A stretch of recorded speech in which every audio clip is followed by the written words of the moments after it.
સમાચારથી કે જ્યાં દિલ્હીના સીએમ અરવિંદ કેજરીવાલને વચગાળાના જામીન મળ્યા છે। જી હા, સુપ્રીમ કોર્ટે ઈડીના કેસમાં કેજરીવાલને વચગાળાના જામીન આપ્યા હોવાની વિગતો મળી રહી છે। સીબીઆઈના કેસમાં રાહત ન હોવાથી હજુ જેલમાં જ રહેશે કેજરીવાલનો કેસ 5 જજોની બેન્ચને ટ્રાન્સફર કરાયો છે।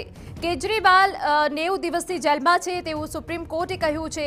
કેજરીવાલ એક ચૂંટાયેલા નેતા છે અને વિગતો મળી રહી છે કે જ્યાં અરવિંદ કેજરીવાલ 90 દિવસની જેલની સજા ભોગવી છે અને તે વચ્ચે વચગાળાના જામીન પર કેજરીવાલ મુક્ત થયા હોવાની વિગતો સામે આવી છે। આપને જણાવી દઈએ કે હાઈકોર્ટે પણ ધરપકડને યોગ્ય ઠેરવી હતી અને આ નિર્ણય સામે કેજરીવાલ સુપ્રીમ કોર્ટ પહોંચ્યા હતા। આ પછી 15 એપ્રિલે સુપ્રીમ કોર્ટે કેજરીવાલની અરજી પર ઈડી પાસેથી જવાબ માંગ્યો હતો અને તે બાદ આ વિગતો મળી રહી છે કે કેજરીવાલને હવે વચગાળાના જામીન મળ્યા છે।